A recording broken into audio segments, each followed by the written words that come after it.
The Rossi Grand Hotel blazed like a crown jewel against the Milan skyline. 200 of Italy's most dangerous and most beautiful people had gathered beneath its crystal chandeliers, champagne flutes catching light like diamonds, laughter curling through air thick with perfume and ambition and quiet, invisible threat. Security moved at the edges of the room like shadows that breathed. The cameras, both the invited press and the hidden surveillance kind, tracked every entrance, every glance, every gesture. And then the doors at the top of the marble staircase opened, and the room went silent. She stood there for exactly 3 seconds before the world remembered how to move again. The dress was the color of deep burgundy, almost black in certain light, cut with the kind of deliberate audacity that announced she had nothing to prove and everything to say. It traced every line of her with elegant precision, and the way it moved when she walked, slow, unhurried, like she owned the staircase and everything beneath it, made every conversation in the room lose its thread. Cameras flashed. Heads turned. Men stopped mid-sentence. Women narrowed their eyes with the particular sharpness of those who recognized a moment when they saw one. Isabella Moretti descended the stairs like she'd been born knowing how. And across the room, standing near the far window with a glass of Barolo he hadn't touched in 20 minutes, Marco Valente saw her. Everything changed. Before we go any further, if you love dark romance, obsession, and stories that make your heart race, please like, share, and subscribe. It means everything. Now let's begin. The glass in Marco's hand didn't move. His jaw didn't tighten. His eyes didn't widen. To anyone watching him, and several people were always watching him, he looked exactly as he always did. Composed. Still. Like a man whose internal temperature never varied by a single degree. But Luca, his right-hand man, stood 2 feet to his left and had spent 11 years reading the small language of Marco Valente's body. And what Luca saw in those first 3 seconds made something cold slide down his spine. Marco's thumb had stopped moving against the base of his wine glass. He always did that when he was thinking, a slow, unconscious rotation of his thumb. It was the only tell he'd never managed to eliminate. And when it stopped, it meant one thing. Something had his absolute and undivided attention. Luca followed the line of Marco's gaze across the room. Took him 2 seconds to find her. Then he exhaled quietly through his nose and reached for his own glass. "You know her?" Luca asked, keeping his voice low and conversational, the kind of tone that wouldn't register as significant to anyone nearby. Marco said nothing for a long moment. "Isabella Moretti," he said finally. His voice was what it always was, low, even precise. But there was a weight on her name that hadn't been there a moment ago. She wasn't supposed to be here. Luca turned slightly to look at him. Supposed to be, or invited to be? Marco's eyes didn't leave her. Those aren't the same question. The Rossi Gala was not a neutral event. Everyone in the room understood that. Enzo Rossi, the man hosting this glittering spectacle in his grandfather's hotel, was Marco Valente's most calculated opponent. Not a street enemy. Not a brute with a gun and a grudge. Enzo was the kind of man who smiled with every tooth and kept his threats wrapped in silk and expensive hospitality. He'd inherited the Rossi family's network of financial holdings, political connections, and a criminal infrastructure that ran along the northern corridor of Italy like an underground river, quiet, powerful, and very difficult to dam. Marco was here tonight because not attending would have been a message of its own. In their world, presence was politics. Absence was a declaration. So Marco had come, with Luca and 2 others, dressed in a black suit that cost more than most people's cars, his neck tattoo. A coiling serpent wrapped in Italian script that read Sang Kayama Sang, blood calls to blood. Visible above the crisp open collar of his shirt. His forearms were rolled to just below the elbow, the dense black ink of his tattoos catching the light as he moved, the names and symbols that mapped the history of everything he'd built and everyone he'd lost pressed permanently into his skin. He'd walked into this room prepared for every kind of provocation Enzo Rossi could arrange. He had not prepared for Isabella Moretti in that dress. She moved through the room like she was navigating a garden party, not a battlefield. That was the thing about her, and Marco had known it from the first moment he'd encountered her, 7 months ago. At the edge of a meeting she had no business attending and handled with a composure that had annoyed him deeply. Isabella Moretti existed in the spaces between worlds. She wasn't mafia. She wasn't civilian. She was the daughter of a man who had once served as a financial architect for 3 different crime families before quietly disappearing into retirement in Florence, leaving his daughter with an education, a modest inheritance, and an instinct for navigating dangerous rooms that she'd clearly inherited in full. She wasn't supposed to be here. Marco had told her that. 3 weeks ago, when Enzo's invitation had apparently made its way to her, through channels that were, in themselves, a message Marco had found out within 12 hours. He called her. The conversation had been brief. His side of it, at least. Don't go, Isabella. I don't take instructions from you, Marco. I'm not giving you instructions. I'm giving you information. I appreciate the distinction. I'm going. She'd ended the call. He'd stood in his office for a full minute afterward, his knuckle tattoos white where his hand had tightened around the phone, the letters FED and FORZA, faith and strength, pressed into the skin of his right hand, and he'd made himself breathe. And now she was here, in that dress, in this room, in front of 200 people who all, in some way, answered to either him or Enzo Rossi. Luca leaned slightly closer. She's heading toward the East Terrace bar. I know, Marco said. Enzo's people are stationed there. I know, Marco said again. His thumb had resumed its slow rotation against the wine glass. Controlled. Deliberate. A man putting himself back under his own authority. Don't move yet. Isabella accepted a glass of Prosecco from the bar with a smile she'd practiced enough times that it felt genuine, because it was, mostly. She genuinely liked this kind of room. She knew that was perhaps strange for a woman who understood exactly what kind of people filled it, but she'd grown up on the edges of danger and she'd learned early that it was far more useful to find it interesting than to find it terrifying.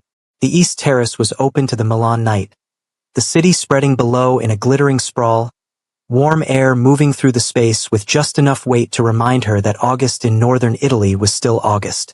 She turned slightly and let her gaze move through the room in the way she'd learned from her father. Never scanning, always observing. You look at one thing at a time. You notice what's adjacent to it. You build the picture piece by piece. She'd noticed Marco the moment she'd come down those stairs. Of course she had. Marco Valente at rest was more visible than most men in motion. The height, the stillness, the ink on his neck that other men in this world would have hidden under a collar and that he wore like a signature. She'd noticed him. She'd met his gaze for precisely 1 second, just long enough to confirm she'd seen him, and then she'd looked away, because that was her answer to his phone call. Not defiance. Not performance. I see you. I'm here anyway. She looked at him. The voice belonged to Enzo Rossi, who had materialized beside Luca with the particular quiet of a man who moved through his own spaces like smoke. He was 43, silver-touched at the temples, wearing a cream-colored suit with a pocket square that matched nothing in the room and everything about his personality. He had a champagne flute in one hand and an expression of profound amusement on his face. Your girl looked at Valente and then kept walking, Enzo said to no one in particular, though he was absolutely speaking to Luca, who he knew reported everything to Marco. I find that fascinating. Luca said nothing. Marco, who had heard every word, turned his head slowly and looked at Enzo Rossi. The room didn't go quiet.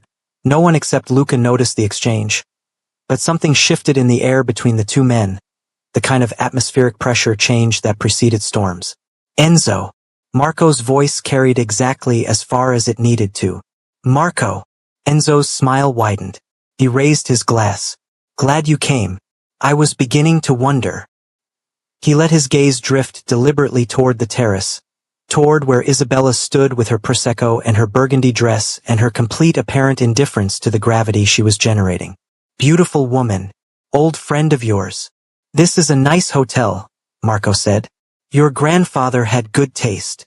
The deflection was so smooth it was almost elegant. Enzo recognized it, acknowledged it with a small tilt of his head, and moved on. But the message had been sent and received in both directions. Enzo knew that Isabella Moretti's presence here had landed. And Marco knew that her presence here had been engineered precisely to land that way. This was the game. And Isabella was the piece Enzo had moved onto the board. She hadn't known that.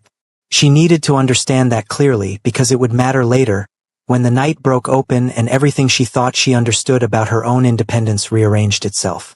Isabella Moretti had come to this gala of her own free will. She'd dressed for it with her own confidence. She'd walked through those doors entirely on her own terms. She had not known that Enzo Rossi had sent her invitation specifically because her name appeared in surveillance documentation that his people had gathered on Marco Valente, that Isabella Moretti appeared on a short, very private list that one of Marco's men had been foolish enough to compile and careless enough to allow to be copied. A list of what one analyst had labeled, in clinical and mistaken bureaucratic language, assets of personal significance. She hadn't known she was on that list. She hadn't known what it meant to Enzo Rossi to get her into this room. She hadn't known that by accepting the invitation, even on her own terms, even in her own dress, even with her own chin raised and her own choices intact. She had walked into a move in someone else's game. Marco had known. That was why he'd called her. That was why he'd said don't go in a voice that had something underneath it she'd chosen not to examine. And now they were both here on opposite sides of a terrace, and the pieces were in motion. "Someone's watching you," said a voice to her left. Isabella turned.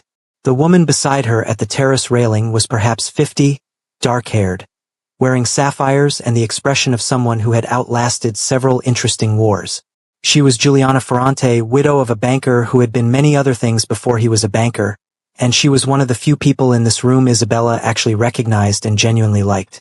"Several people are watching me," Isabella said pleasantly. "One of them in particular." Giuliana sipped her champagne. "The kind of watching that has intent in it." Isabella didn't turn to look.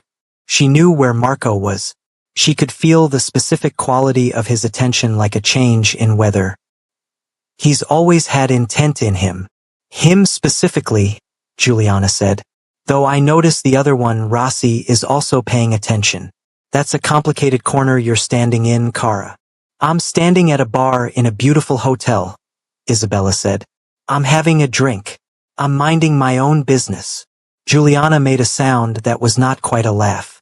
"In this room, your business is never only yours." She set her glass down and touched Isabella's arm briefly, warmly. "Be careful tonight. The air has that quality." "What quality?" "The kind that precedes something breaking," Giuliana said. And then she moved away, diamonds catching the light, and left Isabella alone with the view and the city and the weight of Marco Valente's gaze pressing against her back like a hand. The first hour passed the way Gala hours did, in beautiful, dangerous slow motion. Isabella circulated. She spoke to a sculptor whose gallery was funded by money that had taken 3 continents to launder. She laughed with the wife of a politician whose career Enzo Rossi essentially owned. She accepted another glass of Prosecco and examined a centerpiece of white peonies that probably cost more than her monthly rent and felt, with every passing minute, the room's geometry shifting around her in ways that had nothing to do with the other guests. Marco had moved. Twice. She tracked him peripherally. A skill so internalized she no longer had to think about it, and he'd repositioned himself each time in a way that was subtle enough for the room but that she read clearly. He was maintaining sight lines. He was keeping her in view, and he wasn't coming to her. That was the part that worked on her nerves in ways she hadn't anticipated. She'd expected, what? A confrontation? A cold, quiet "I told you not to come"? Something that would let her push back, assert her ground, remind him that she was not his to manage. She'd prepared for that. She'd worn the dress partly for that. A declaration of self-possession. But he wasn't giving her the confrontation. He was giving her the silence. And somehow that was worse. Enzo Rossi reached her at 40 minutes past 10. He came with 2 glasses of champagne, offering one with the practiced ease of a man who had been charming people in expensive rooms for 2 decades. He had a smile that showed exactly the right amount of teeth and eyes that gave nothing away behind their warmth. "Isabella Moretti," he said, as if her name were a gift he was giving back to her. "I'm so glad you came." The invitation was something of a hope rather than an expectation. "Then I'm pleased to have exceeded your expectations," she said, accepting the glass because refusing it would have been a signal of its own. "You look extraordinary," he said, not a leer, just a statement, offered with the confidence of a man who could appraise things without appearing to appraise them. That dress is a choice. Most dresses are. He laughed, genuinely pleased. Your father would have approved. He had an eye for how rooms worked. He turned slightly, gesturing with his glass at the space around them. He understood that a room like this one is a theater, and that what matters isn't just what you say, but where you stand when you say it. It was a beautiful piece of conversational bait. She recognized it, an invitation to talk about her father, which would open avenues he could explore, information he could gather, leverage he could file away. My father retired to tend his garden, Isabella said. He finds it more honest. Wise man. Enzo studied her with those careful eyes. And you? Do you prefer gardens? Or rooms like this? I prefer, Isabella said, to be exactly where I've chosen to be. Something passed through his expression, not quite respect, but the recognition of it. Then you chose well tonight, he said. He held her gaze a moment longer than courtesy required. I hope you'll allow me to show you the view from the private terrace later. The north-facing one. The city looks different from that angle. I'll consider it, she said. He nodded, touched his glass to hers with a sound like a bell, and moved away. And the moment he was gone, Isabella exhaled. Long, slow, quiet. She turned slightly and found, without surprise, that Marco was looking at her from 30 feet away. His face was still. His eyes were not. Luca appeared at Marco's shoulder like a thought made physical. He went to her himself, Luca said. That's not incidental. No, Marco agreed.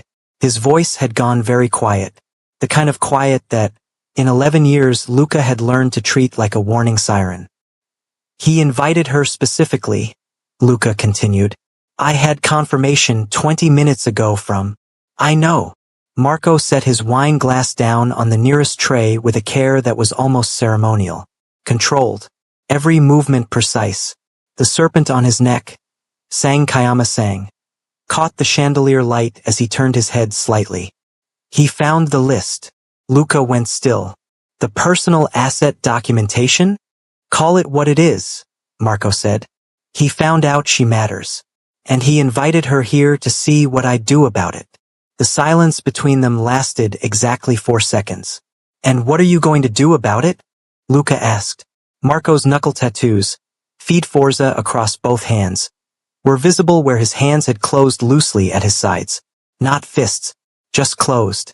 Like a man holding himself in careful custody. I'm going to speak to her, Marco said.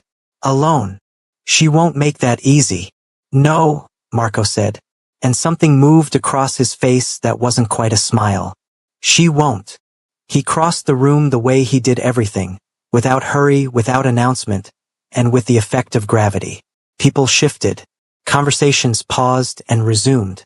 Eyes followed him and then looked away when he didn't look back.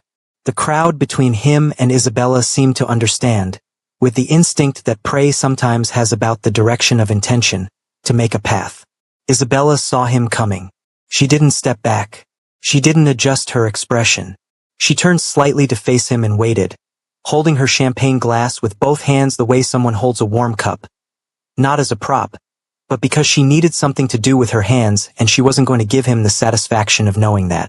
He stopped in front of her. Close. Not violating any boundary that the room would notice, but close enough that the conversation became immediately private, the ambient noise of the gala rising up around them like walls. Isabella, he said. Marco, she said. He looked at her for a long moment. She looked back. The dress, in the chandelier light, was doing things that he was not going to let himself think about. You came, he said. I told you I would. You told me you were going to. There was a distinction in that, and they both heard it. I hoped you'd reconsider. And I hoped you'd respect that I didn't. Another silence. His forearm tattoos. Dense black script and symbols that she'd seen in different lights on different nights, never quite been able to read all of, were visible where his sleeve had caught on something and stayed pushed up. The ink was part of him the way his voice was part of him. She'd stopped being surprised by it months ago. Now it was just Marco. Permanent. Deliberate. Uncompromising. He invited you, Marco said. Because he found out you're... He stopped himself. Started again. Because he found out I know you. Then it sounds like the problem is with him, not with me. The problem, Marco said, and his voice dropped another register, going to the place it went when he was being very careful, is that you're in his room, drinking his champagne, and he's going to use that. Use me how exactly? Her eyes had sharpened. I'm a person, Marco. I'm not a chip on a board.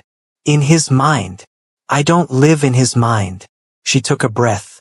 Or yours. The words landed. He absorbed them without visible reaction, which she knew by now meant he'd felt them more than if he'd flinched. The stillness was where Marco Valente lived when things mattered. The private terrace, he said. Did he invite you? She held his gaze. He mentioned it. Something moved behind his eyes like weather. Don't go. You said that before. About tonight. And I was right.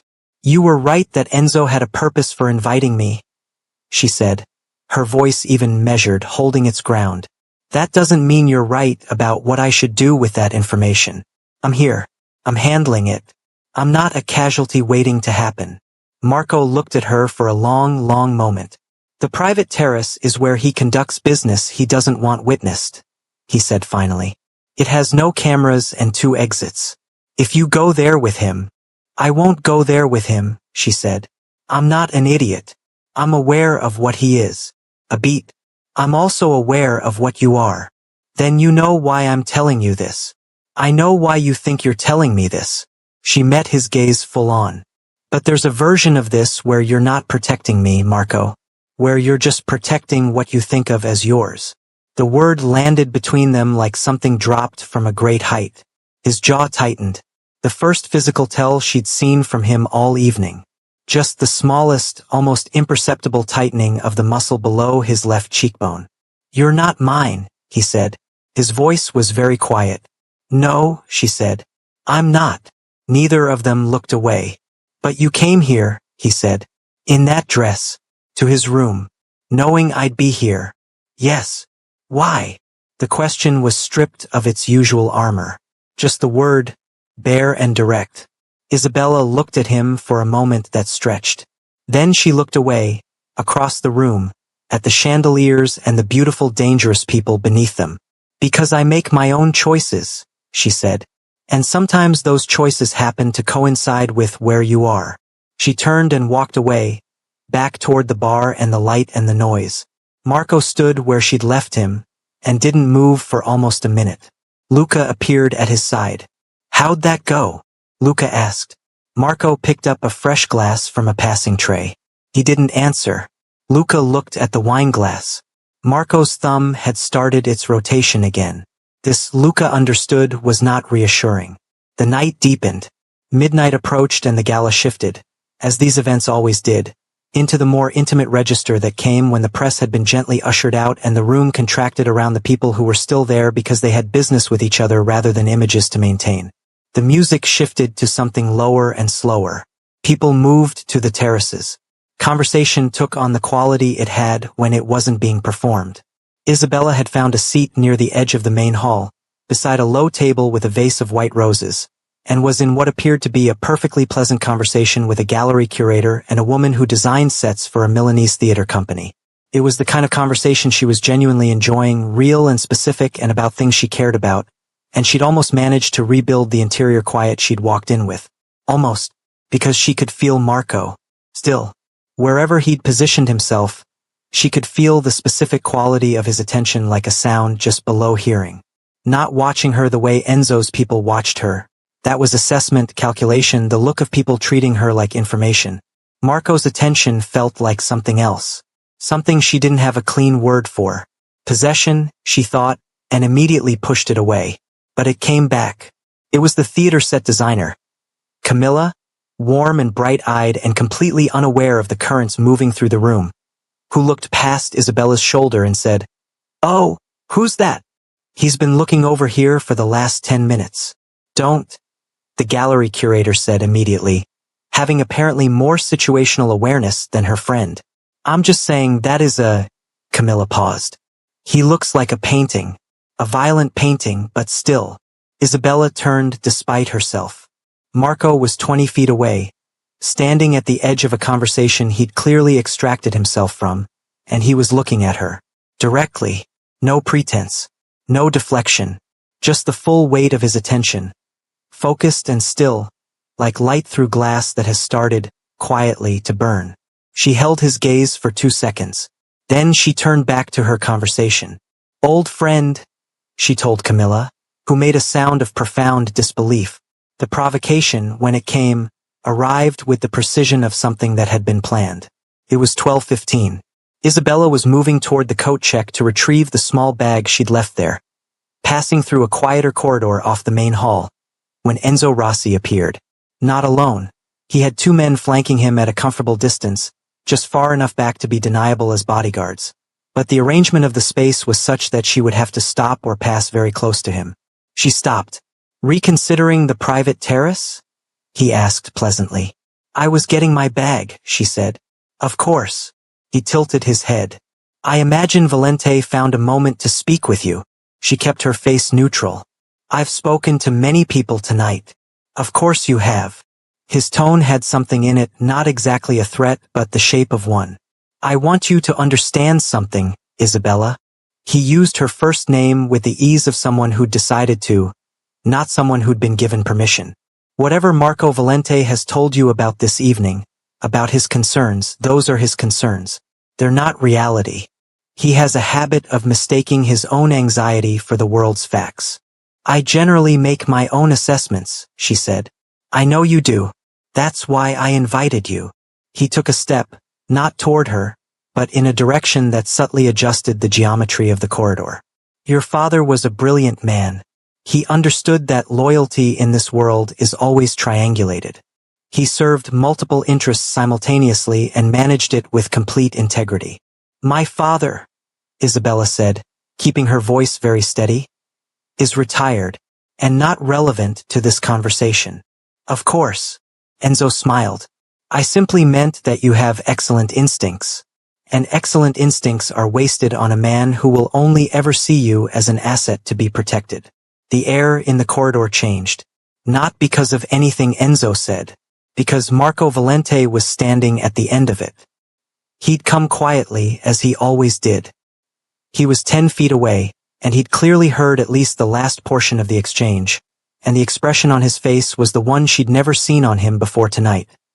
Not the cold professional stillness, not the controlled authority. Something rawer. Something that lived just beneath the surface of every careful thing he'd constructed over himself. His neck tattoo caught the corridor's low light.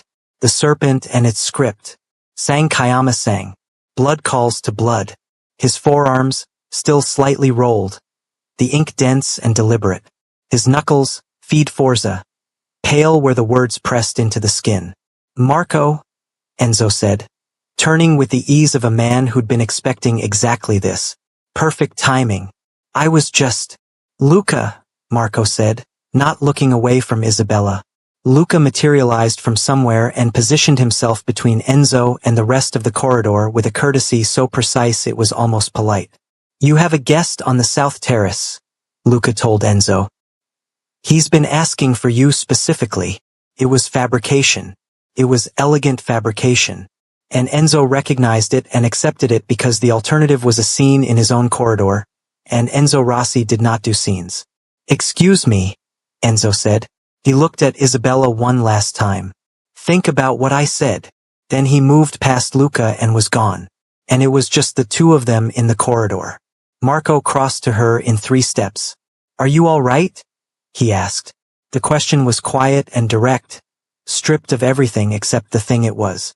"I'm fine," she said. "Nothing happened." "I know." He looked at her face, reading it the way he read everything, with complete attention, nothing held back. "What did he say?" "Before I came in. He implied that your concern for me is a form of control." She watched his face carefully. "He said you see me as an asset." Something went through Marco's expression that she couldn't fully read. It had pain in it. Or something adjacent to pain. The thing pain was before it admitted itself. "He said that to make you doubt me," Marco said. "I know why he said it," Isabella said. "That doesn't mean he's wrong." The silence between them was different from all the silences before it. More exposed.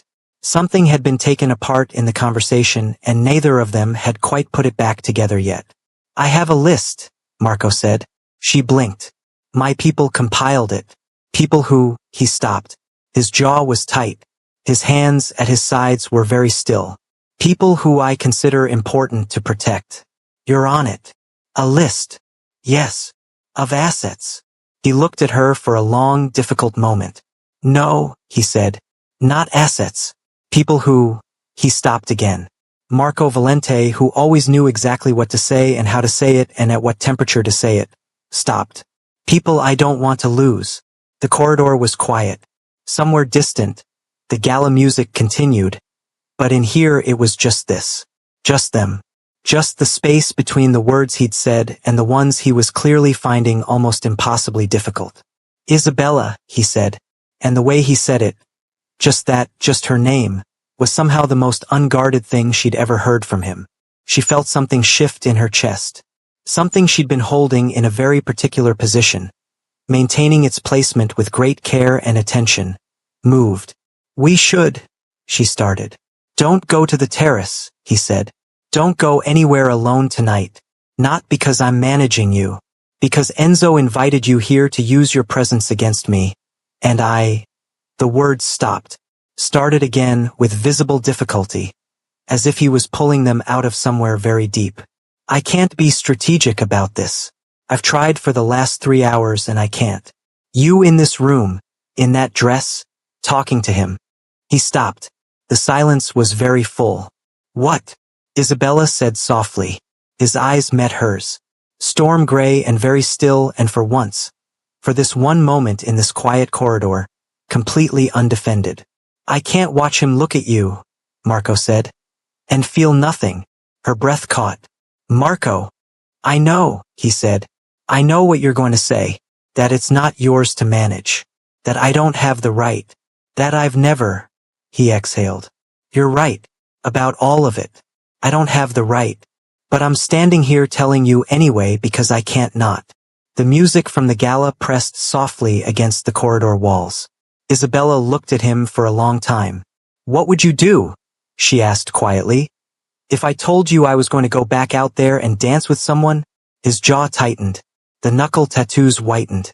The serpent on his neck seemed to coil tighter in the low light. I would stand at the edge of the room, he said. And watch. And want to destroy something. And that, she said, is what worries me. I know. It's not just jealousy, Marco. She searched for the word. It's possession. And I am not. Not mine, he said. The words were rough at the edges. I know. You've said it. I've agreed with it. I'm still telling you that when he stood in that corridor with you, something in me wanted to. He stopped himself with visible effort. His hand came up briefly, the feed Forza knuckles pressing briefly to his own jaw before dropping. A gesture of restraint so private it was almost uncomfortable to witness. Isabella looked at him, at the controlled devastation of him, at the way he was holding himself together with both hands, and the effort was finally, just barely beginning to show. I need to think, she said. Take whatever time you need, he said immediately. No pressure. No demand. The response of a man who was aware, suddenly and completely, that the only way he might ever have the thing he wanted was to stop trying to take it.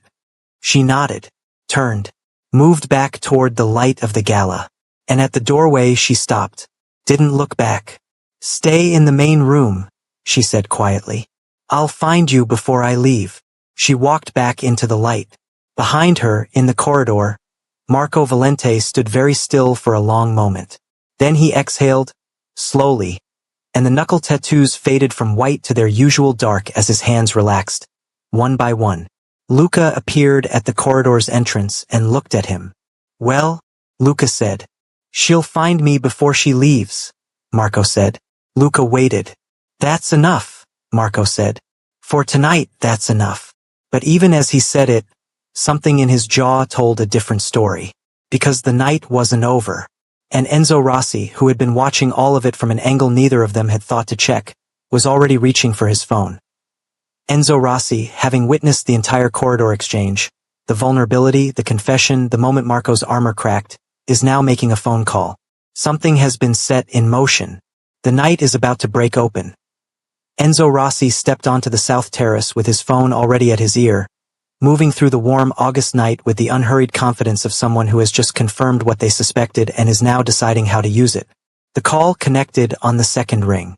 "She matters," Enzo said without greeting. "More than we thought.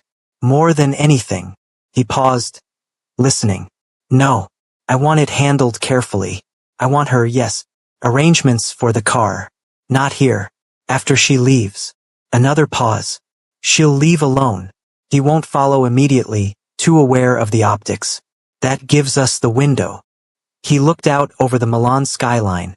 The city below him beautiful and indifferent. "Don't touch her. Just the conversation. I want her to understand her options." He ended the call, looked at the city, smiled. Isabella didn't know any of that. She was standing at the edge of the main hall, watching the room with the particular quality of observation her father had taught her. One thing at a time, build the picture, and trying to process what had happened in the corridor. "I can't watch him look at you and feel nothing." She pressed her fingertips briefly to her collarbone. A small, private gesture. The words had done something to her that she hadn't been prepared for. Not because they were surprising, she'd known in the layered and indirect way that she knew most things about Marco Valente, that something existed between them. The gravitational quality of their exchanges. The way he positioned himself in rooms where she was. The 3-second silences before he answered her that felt like someone choosing very carefully. She'd known. She'd chosen not to examine it too closely because examining it meant deciding what to do with it, and deciding what to do with it meant acknowledging that it mattered. It mattered. She exhaled through her nose and straightened her shoulders. Found Marco across the room. He'd returned to the far wall, Luca at his shoulder, the picture of composed authority, the neck tattoo and the rolled forearms and the watch that cost more than most negotiations she'd ever sat in on. He was looking somewhere else. Not at her. Deliberately not at her. Which somehow made her feel his attention more. She moved toward the bar, intending to get water, clear her head, and then find him as she'd said she would. The bartender, new, she noted, not the same one from earlier, was pouring something dark over ice when a woman appeared at her elbow. Mid-30s, sharp-featured, in a dress that had clearly been chosen to be forgettable. "Isabella Moretti?" the woman said. Isabella looked at her. "Yes. Mr. Rossi sends his apologies. He'd like to offer you transport home this evening. The city roads have become complicated and he's arranged several courtesy cars for his guests."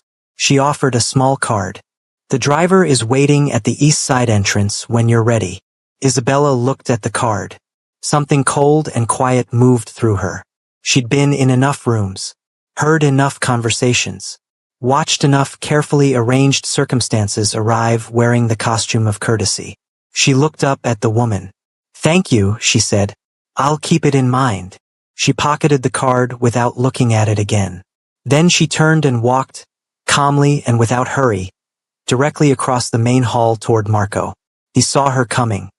He'd been watching the room with the peripheral awareness that never fully switched off, and when she changed direction, when she moved toward him with that particular quality of purpose that she sometimes had, something shifted in his attention and he gave it to her entirely. She stopped in front of him. Her eyes were very level. "Someone offered me a car," she said. His expression didn't change. "From?" he said. "Rossi's people. Woman I don't recognize. East side entrance."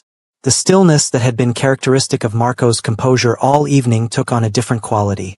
Harder, colder, the difference between still water and ice. Luca was already gone. Not visibly. He hadn't made a production of moving, but he was no longer at Marco's shoulder, and Marco had registered where he'd gone without watching him go.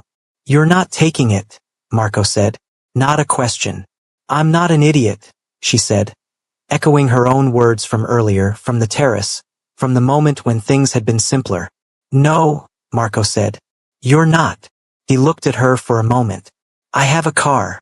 I know you have a car. It will take you wherever you want to go." He paused.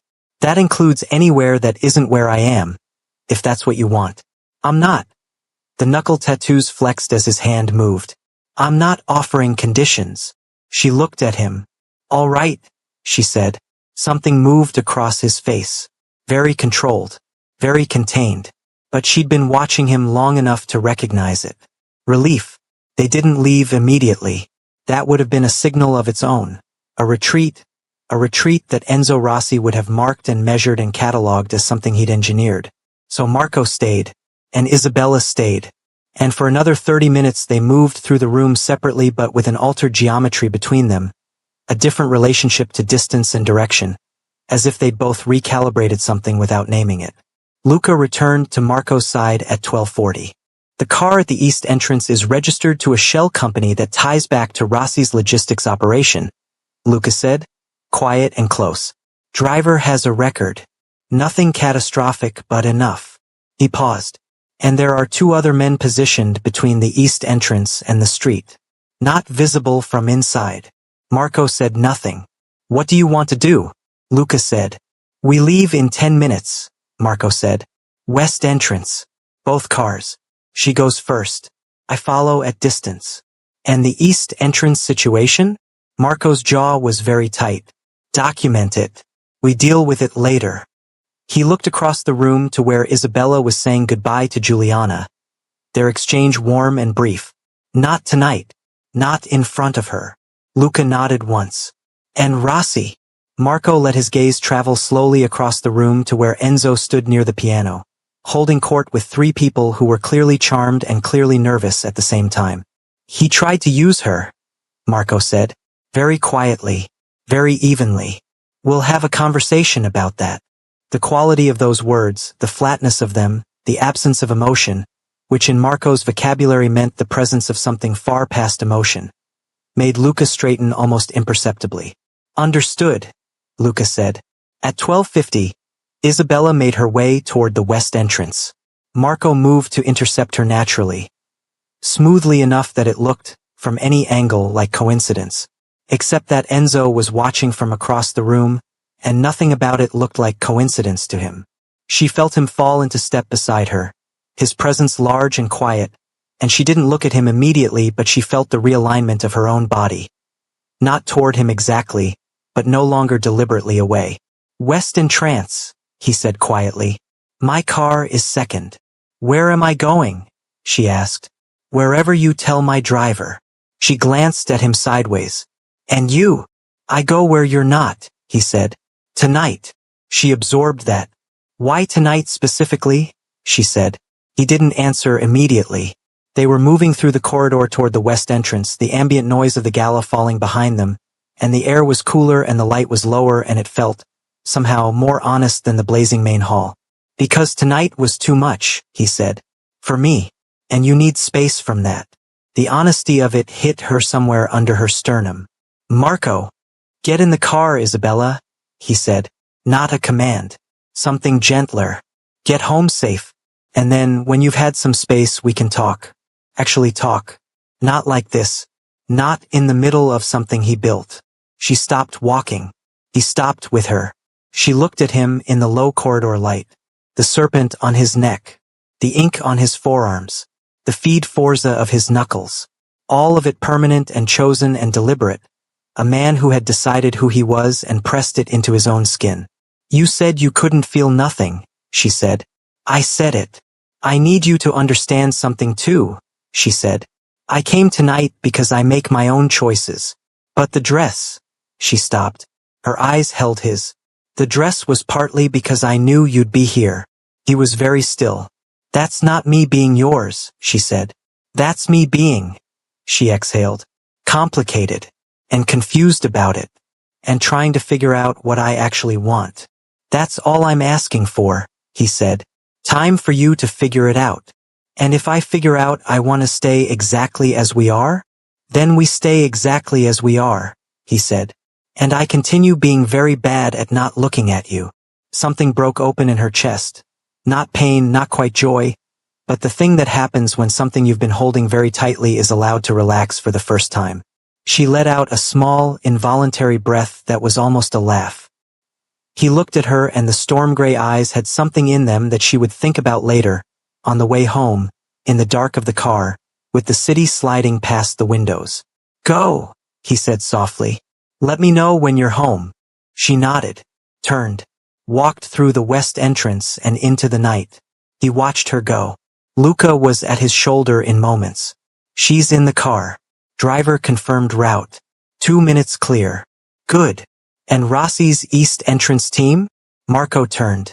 The expression on his face had changed completely.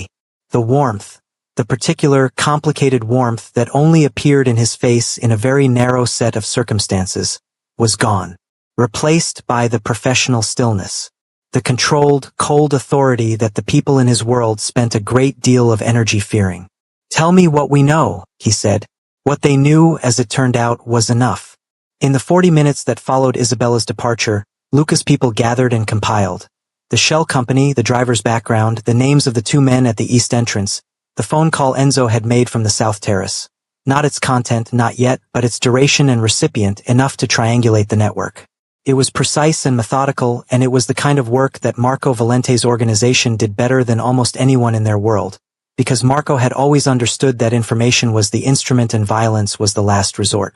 He didn't go back into the Gala. He didn't need to. He knew Enzo knew he was still there. His car hadn't moved, which was information, and that Enzo was recalibrating whatever the evening had been intended to accomplish. At 1:15 in the morning, Marco's phone vibrated. He looked at the screen. "I'm home." He looked at those 2 words for longer than was strictly necessary. Then he typed back, "Good." A pause. Then, from her, "How are you?" He thought about that for a moment. Standing in the west corridor of the Rossi Grand Hotel, his neck tattoo and his forearm ink and his knuckle letters all visible in the quiet light, in the black suit in the still air of a night that had been many different things. Complicated, he typed, and figuring something out. Another pause. "Me too." Then, "Good night, Marco." "Good night, Isabella." He pocketed his phone. "We're leaving," he told Luca. "And Rossi." "He'll hear from me," Marco said. "Not tonight, but very soon." They walked out through the west entrance and into the Milan night, and the city moved around them the way cities do, indifferent, continuous, bright with its own business, and Marco got into his car and looked at the lights for a moment before the driver pulled away. He thought about a dress the color of burgundy descending a staircase. He thought about a corridor and a confession and the specific relief of having said something true after a very long time of not saying it. He thought about Sang Kayama Sang, blood calls to blood, pressed permanently into the side of his neck. He thought, something has to change. 3 days passed. They were not simple days. In the architecture of the world Marco inhabited, 3 days without contact following the kind of evening the Gala had been could mean anything: reconciliation, recalibration, or the quiet building of consequences. He managed his business with the usual precision, the forearm tattoos visible in every meeting, the knuckle letters present at every table, the neck serpent above every open collar. Nothing in his professional presentation changed. But Luca watched him and said nothing, which was Luca's way of saying a great deal. The Enzo situation was being carefully constructed. Marco's legal and investigative team were documenting the shell company, the car, the east entrance arrangement. It wasn't enough to move on directly, not yet, not with the political insulation Enzo had built, but it was being assembled with the patience that Marco understood as the most powerful weapon he possessed. Enzo thought the Gala had given him something. Marco was making sure it had given him nothing. On the second day, there was a message from Enzo himself. Smooth, courteous, referencing a potential business matter that wanted a meeting. Marco had Luca acknowledge it with equal smoothness and no commitment. On the third day, Isabella called. He picked up on the second ring. "I've been thinking," she said. "I know," he said. "You can't know that." "I've been thinking too," he said. "And when I'm thinking about the same things you are, it's usually mutual." She was quiet for a moment. He could hear the ambient sound of wherever she was. Outdoor, he thought. Terrace. Wind and distant city noise. "Can we meet?" she said. "Somewhere that isn't a gala or a corridor or any kind of room that belongs to anyone. Name it." She named a small restaurant near the Navigli. Nothing significant, nothing political, just a place with good food and a terrace over the canal and tables far enough apart that conversation stayed private. He knew it. He'd never been, which made it hers in a way that felt right. 7? She said. 7, he said. He arrived at 6:55 and chose a table at the edge of the terrace where the canal moved below in the early evening light, golden and slow. He dressed differently. Still the black suit, he always wore the black suit, but the shirt was slightly more open, the jacket set aside almost immediately. The forearm tattoos were fully visible, the ink dark against his olive skin in the warm light. The neck tattoo above the open collar. The knuckle letters as he wrapped his hand around a water glass. He looked like what he was. He'd stopped trying not to. Isabella arrived at 7 exactly. She was wearing something simple, not a gala dress, not a statement. Just herself in a way that somehow hit harder than the burgundy had, because it was quieter and real and she hadn't dressed for a room. She'd dressed for an evening. For dinner. For him. She sat down across from him and looked at him and he looked at her and for a moment neither of them said anything, because the evening had a specific quality, warm and possible, that neither wanted to rush. You look, he started. Don't, she said, but she was almost smiling. We'll get there. Talk first. He looked at the canal. All right. What do you want to say? She folded her hands on the table. The gesture was deliberate, organizing herself. He watched it. I've been thinking about what you said. In the corridor. About not being able to feel nothing. Yes. And I've been thinking about what I said. About not being yours. She met his eyes. I said it because I meant it. And I still mean it. I'm not something you can have or manage or protect as a category of your property. I know, he said. But, she exhaled. There's a difference between being someone's possession and choosing to be someone's.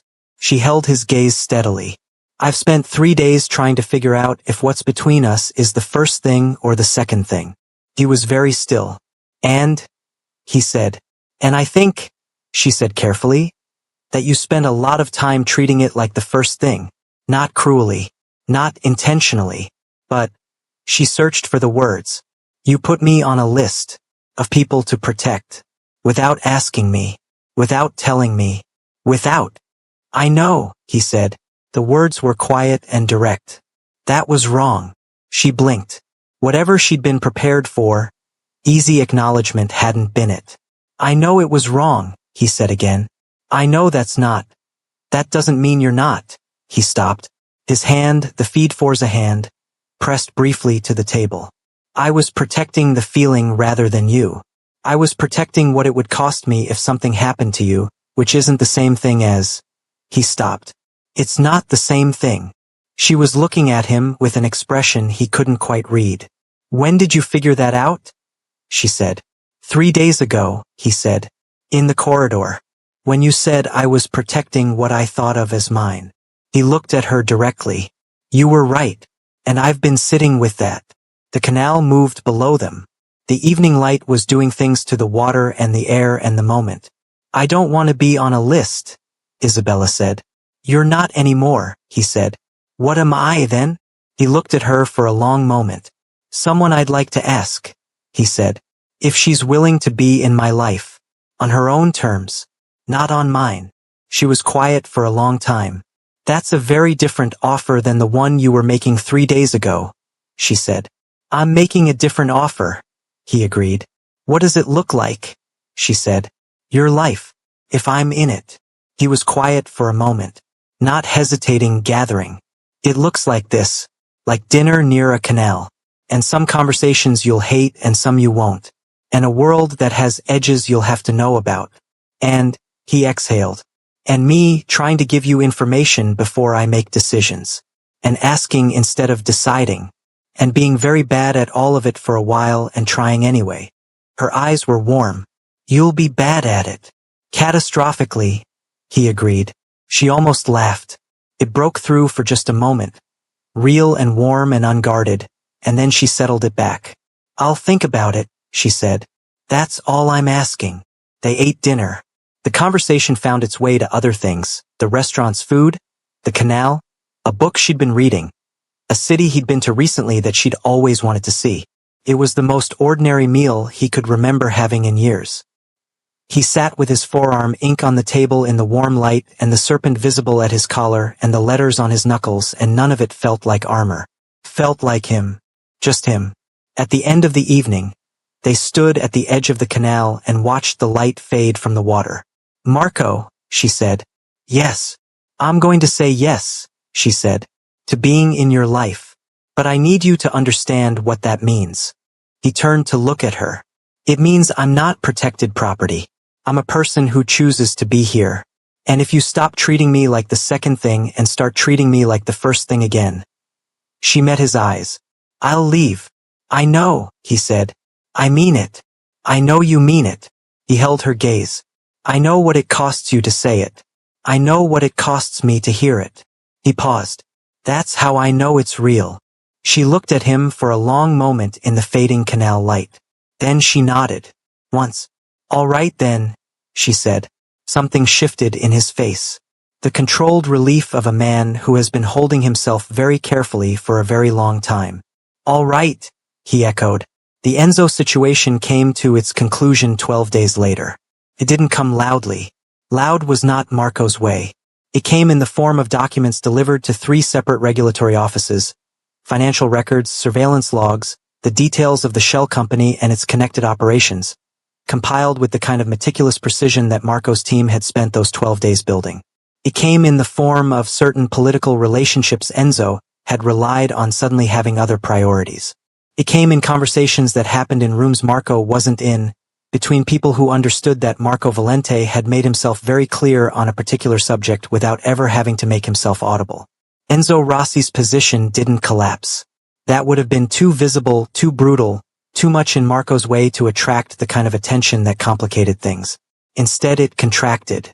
Quietly. The way a business contracts when its supply lines are interrupted. When its partnerships become suddenly uncertain. When the infrastructure it relied on becomes unreliable. A message reached Enzo through appropriate channels.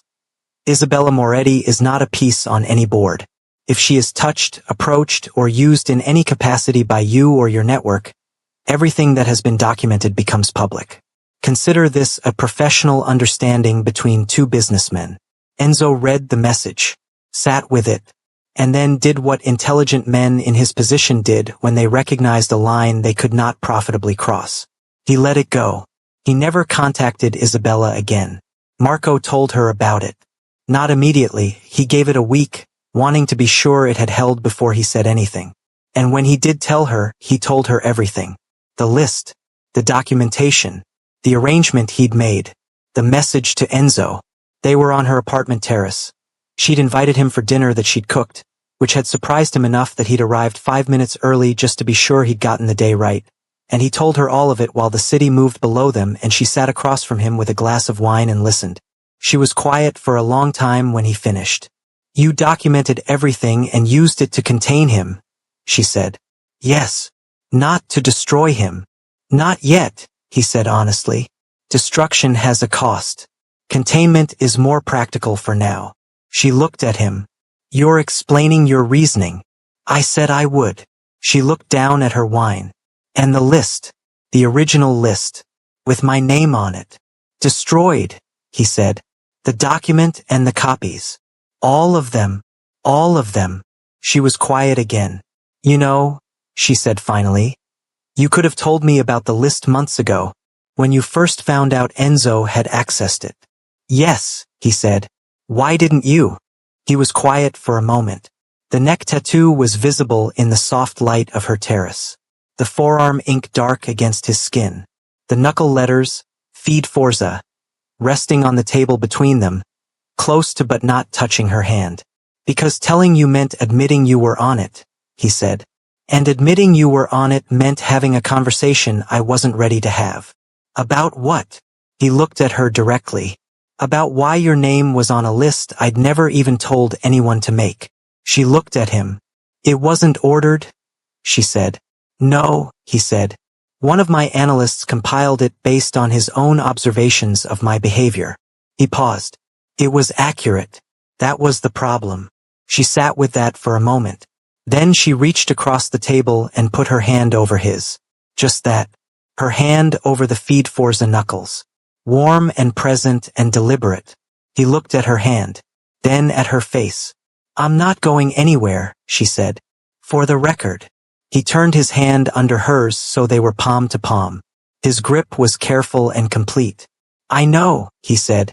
They sat on her terrace as the city did what cities do, breathing and glittering and indifferent to the specific and enormous thing happening on one particular terrace on one particular evening. And it wasn't a declaration. It wasn't a ceremony. It was just the truth of two people who had stopped managing the distance between them and were sitting in what was left when the management fell away. It was 2 months after the gala when Marco asked her. Not in a grand way. Not in the manner of a man who saw occasions as performances. He'd spent his life around people who did that and had always found it faintly hollow. He asked her in the kitchen of his apartment, which she'd been to enough times that she moved through it with the ease of someone who knew where things were. He was making coffee. She was reading something at the counter. The morning was ordinary. He set down the coffee and turned and looked at her. "Isabella." Not looking up. "I want to ask you something." She looked up. Read whatever was in his expression. And she was better at that now, at reading the small language of him, and set down what she was reading. "All right," she said. He leaned against the counter. The forearm tattoos visible as always, the neck tattoo, the knuckle letters. Just him. Permanent and deliberate and unguarded in a way that would have been impossible 4 months ago. "I know you're not mine," he said. "I know that's the foundation of anything real between us." "It is," she said. "And I know that asking this is..." He stopped. Something moved through his expression. "It's not a possession. It's not me deciding something about you. It's me asking you a question." She was very still. "Then ask it," she said quietly. He held her gaze. "Will you stay?" he said. "Not temporarily. Not until something better or simpler comes along. Permanently. However we define that. However you need to define that." He paused. "I'm not asking you to be in my world the way people in my world are usually. I'm not asking you to be anything other than what you are. I'm asking if what you are wants to be here. With me." The kitchen was quiet. Morning light moved through it. "That's not quite a proposal," she said. "No," he agreed. "It's something else. It's whatever you need it to be," he said. "I'll make it a proposal if you want one. I'll make it anything." She looked at him for a long, measured moment. "A vow," she said. "I don't need a ceremony. I don't need the formal. I just need to know that you mean it. Permanently." "I mean it permanently," he said. "Then I'll stay permanently," she said. The words were simple. They landed the way simple true things land. Not with drama, but with the weight of permanence. Like something pressed into skin. He crossed the kitchen in 2 steps and his hands came up, the feed Forza knuckles brushing her jaw with a care that was completely at odds with the power of them, and he looked at her from close up, the storm-gray eyes very still and very honest, and she put her hand flat against his chest and felt his heartbeat, which was steady and real and entirely human. "Just so you know," she said, "you're still going to be bad at this. Catastrophically," he agreed. "And I'm going to call you on it every time." "I'm counting on it," he said. She looked at him. He looked at her. The morning light continued to do what morning light does, illuminating things without commentary. She went up on her toes and kissed him. Just once, soft and deliberate and chosen, and then settled back and looked at his face, and what she saw there was the thing she'd been watching assemble itself over 7 months, in galas and corridors and canal-side dinners and kitchen mornings. It was a man who had spent his entire life constructing walls, who had pressed his identity into his skin so it couldn't be taken from him, who had built an empire on control and discipline and the relentless management of everything he couldn't afford to lose, and who was, in this kitchen, in this morning, choosing to take one of the walls down. Not all of them. He was still Marco Valente. The world he lived in was still the world it was. The serpent would still coil on his neck. The ink would still map his history on his forearms. The letters on his knuckles would still mean what they'd always meant. But here, in this particular space with this particular woman, the wall was down. And what was behind it, it turned out, was not the controlled devastation she'd glimpsed in corridors and galas. It was just him, trying, imperfectly, permanently. The months that followed weren't simple. They never would be. The world Marco inhabited didn't simplify itself because two people in it had made a private vow over morning coffee. There were meetings she didn't attend and decisions she wasn't consulted about and evenings when he came home. Yes, home, they'd stopped pretending his apartment wasn't that for both of them, with a heaviness that she understood to be the weight of his world and that she'd learned to not try to lift, just to sit beside. And there were other things. Good things. The way he made coffee, always too strong, always exactly right. The way he read, entirely absorbed, the forearm tattoos visible on the armchair, the knuckle letters against the cover of whatever book he'd been recommended by someone he'd never name. The way he listened when she talked, not with the professional attention he gave to information, but with the personal attention that meant he was filing something away in the part of himself that wasn't business. He tried. Imperfectly, as promised. He caught himself being managed and stopped. He came to her with information before he made decisions that touched on her life. He was, as he'd predicted, catastrophically bad at it for a while. And then, gradually, he was less bad. And she called him on things. Clearly. Without apology. And he heard it. Not always immediately, not always gracefully, but he heard it, every time. It was not a simple love story. It was the only kind worth having. On a Tuesday evening in October, for months after the gala, they were sitting on his apartment terrace. The city below was doing its October thing, cooler now, beautiful in a different way, when she asked him about the tattoos. She'd been meaning to ask for months, and something about the specific quality of the evening made it feel like the right time. "Tell me about them," she said. "All of them." He looked at his own forearms for a moment. He was used to them. They were like his face to him, just his. But he looked at them through her eyes for a moment and thought about what they said. "This one," he said, turning his right arm so she could see the script that ran from his inner wrist to his elbow. Dense Italian lettering in a style that was somewhere between liturgical and street. "Is from Dante. Nel mezzo del cammin di nostra vita. In the middle of the journey of our life." He paused. "I had it done the year I took over from my father. I was 31. It felt appropriate." She traced it with one finger. Just lightly.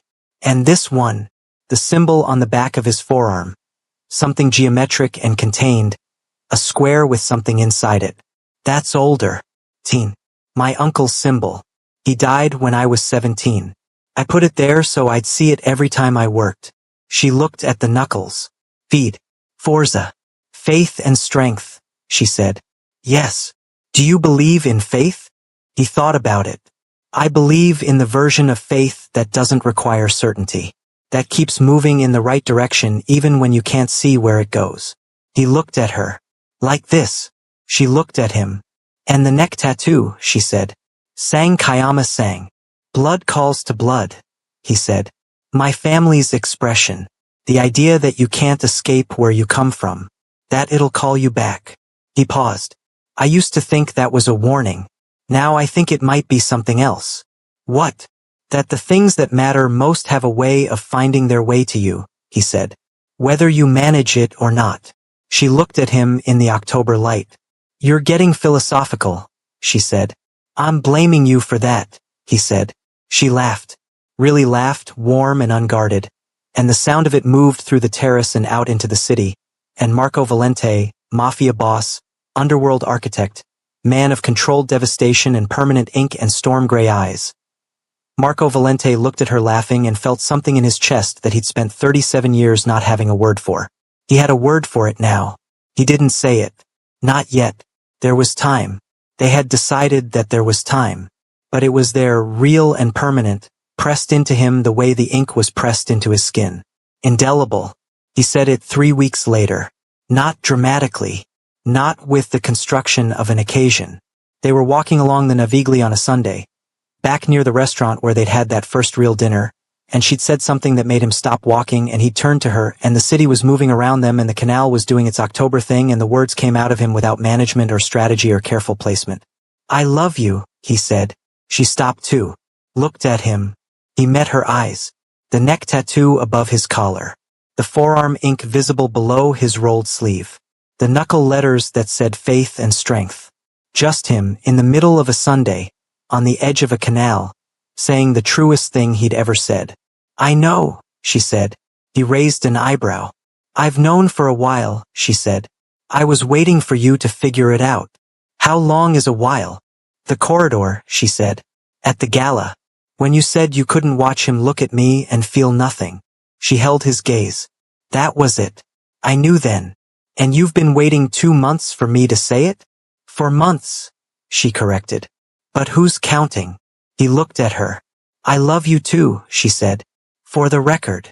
The words landed the way true things always land. Not like explosions, but like something finally setting down after a very long time aloft.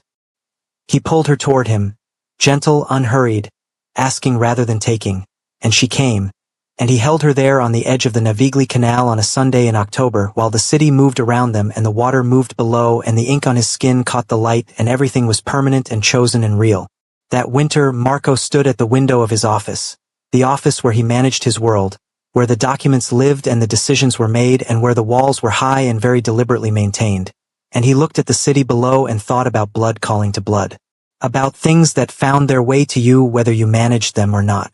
Luca knocked twice and came in. Everything's quiet, Luca said. The Rossi situation is holding. Nothing new from the east. Good, Marco said. And Isabella? Luca asked because Luca asked everything eventually. Marco turned from the window, the serpent at his neck, the forearm ink, the knuckle letters, all of it permanent and real. She's coming for dinner, he said. Don't schedule anything after 7. Luca allowed himself a small smile that he would have denied if asked about it. Understood, he said. She arrived at 7 with food she'd bought at the market and an opinion about something she'd read that she wanted to argue with him about.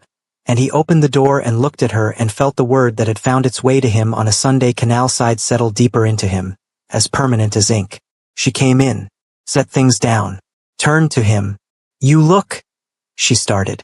Don't, he said. Her eyes sparked. You said that.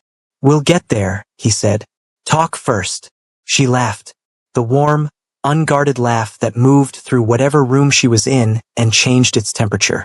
She laughed, and he watched it, and thought, this is what I would protect, not as property, not as an asset, but as the thing worth being better for. All right, she said, unwrapping the market things, moving through his kitchen with the ease of someone who knew where everything was. Then talk. He leaned against the counter, crossed his arms, the ink visible in the kitchen light. Just him. You were right, he said, about the dress. She looked up. What about it? It wasn't a declaration at me. It was a declaration for yourself. He held her gaze. I know the difference now. I understand the difference now. He paused. I spent a long time not understanding the difference. She was quiet for a moment, looking at him. That's very evolved of you, she said, but her eyes were warm. I'm working on it, he said. She set down what was in her hands and crossed the kitchen and stopped in front of him. Put her hand flat against his chest, right where his heartbeat was, the way she'd done that morning months ago that had changed the register of everything. Marco Valente, she said. Isabella Moretti, he said. We're going to be very complicated. Catastrophically, he agreed. But we're going to be very real. Yes, he said. That's the one thing we're definitely going to be. She looked at him. He looked at her. The kitchen was warm and the city was outside and the ink was permanent and the love was real and the permanence was chosen and none of it was simple and all of it was worth it. Good, she said, and she kissed him again. Less brief this time, more certain, the kind of kiss that doesn't ask whether it belongs there. And the feed forza of his hands was very gentle where they came up to hold her, and the sang Kayama sang of his neck was just a reminder now, a warm one, that some things find their way home whether you direct them or not. Blood calls to blood. Home calls to home. And she had called him home without knowing she was doing it. Without intention. Without strategy. Just by being exactly, defiantly, permanently herself. Which was, it turned out, everything. The end. Thank you for watching. If this story moved you, made your heart race, or kept you up past your bedtime, please like this video, share it with someone who loves a dark romance, and subscribe so you never miss a story. Your support means everything. Until next time.